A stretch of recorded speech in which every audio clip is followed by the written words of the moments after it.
Okay, now look, I am a huge fan of, proper lore in video games and like just trying to like explore how the world is developed and like important like character details and lore is just as important as the world lore. You want to figure out what characters you're working with in a video game. You want to know what motivates your character, what his past life was before you took control of him, whole nine yards.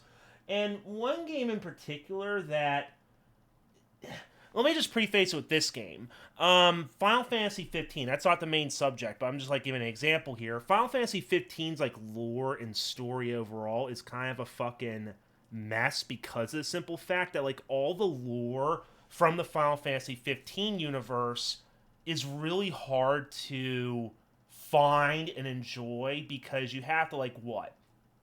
You have to watch an anime, like a 4 episode anime detailing the lives of the characters of your group before they go on their adventure in Final Fantasy 15, and then you have to watch Kingsglaive, a Final Fantasy tale or wherever, which shows the downfall of the town while you guys are having a boy band in the fucking convertible out in the desert.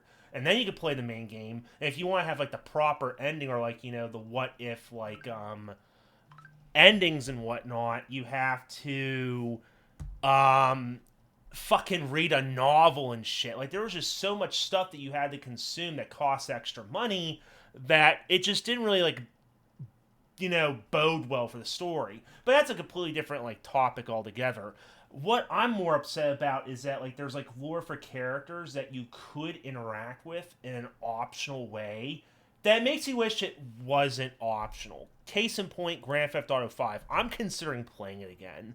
I don't know why. There's just something about Grand Theft Auto 5 that's enjoyable, but there's one thing I am a little bit upset about is there's a lot of lore you can miss out on if you don't hang out with like certain individuals or partake in certain stranger and freaks. And Dark Viper AU, he is a prolific speedrunner of Grand Theft Auto 5. I just started watching his other video on Franklin's Untold Lore, and I was I saw like an interesting interaction between him and Jimmy talking about Franklin's father. He made like a comment towards Jimmy going, "The only bad thing your father done was that he didn't buy you a fucking convertible." It was just so fucking funny that it just made me a little upset that if I want to like figure out the lore between these characters, I have to interact with these characters that normally I wouldn't mind doing. But the problem is they don't give you an incentive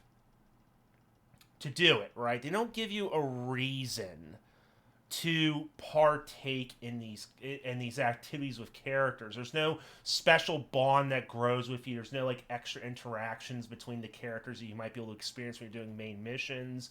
There's no like ultimate reward between them. There's nothing except maybe like 100% completion bonus, which by all accounts I don't really care about because there's no reward with 100% in the game, unlike maybe in San Andreas, where if you 100%, boom, you get infinite ammo, you get a Hydra on top of your fucking house and shit.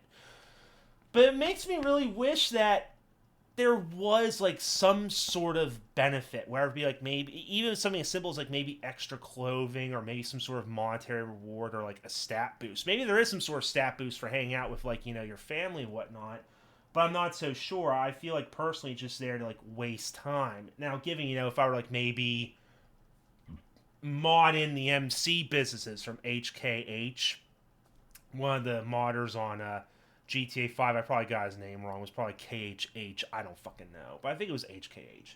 Where I can invest money into like these illicit operations and have that shit go on as I'm doing other shit. Maybe that could work.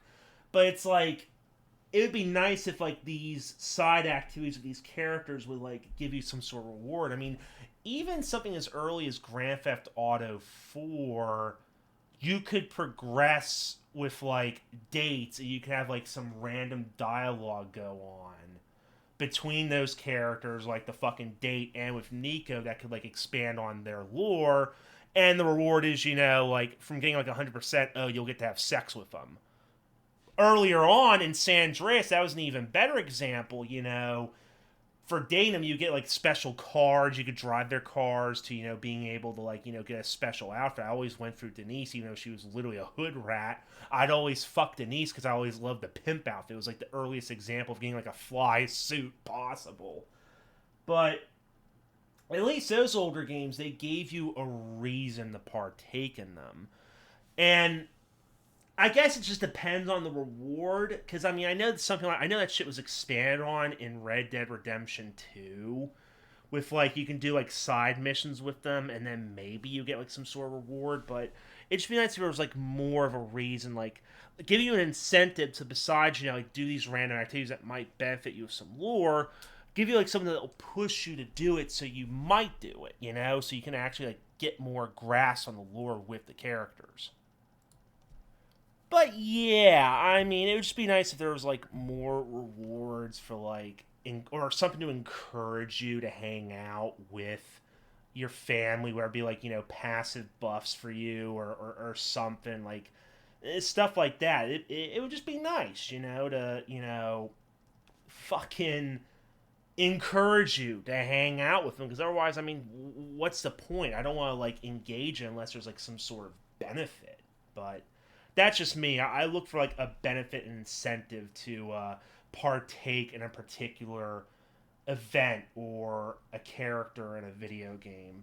That's just me. Like some people would love to just waste their time, and not waste their time, but divert their time to interacting with a character and just seeing how they interact, and that could be more than enough. But me, you gotta give me like a rhyme or a reason. So hopefully, we get something like that in Grand Theft Auto 6. Like maybe you can hang out with, like if I'm playing as Jason, he can hang out with Lucia, and you can build a bond together where you can improve like the reaction times in like a mission, or improve like call outs or commands and stuff. That'd be kind of fucking cool. Maybe same thing with like other NPCs. You hang out with them, you build up some trust or whatever, and boom, maybe you can unlock like extra features. I mean, I think that was something with little Jacob, right? In Grand Theft Auto 4, unless I'm misremembering, you could befriend Jacob, and like whenever you get to a high enough level, you can like start getting, you can call him to like deliver his like van to you to buy guns off of you. I would love something like that. Interact with these NPCs that might give you missions, and maybe they'll give you like a better payout, or they'll give you some assistance with the mission. Like, hey man, you're gonna be going you're gonna be going up against some like heavy fucking folks here. Here's a fucking armor piercing pistol or whatever. That would be amazing. That would actually encourage me to want to hang out with them and try and like build a rapport with them. But we'll have to wait and see what happens. Yeah, it's a little bit short because I mean, there's not really to delve into that much on. But yeah, I just wish like side lore that's like integral to like exploring these characters would just be more, not necessarily easily accessible. Like all I have to do is just call them up on the phone. But I mean, in this case, it would just be nice to give you a reason to like pursue it. Proper rewards, basically.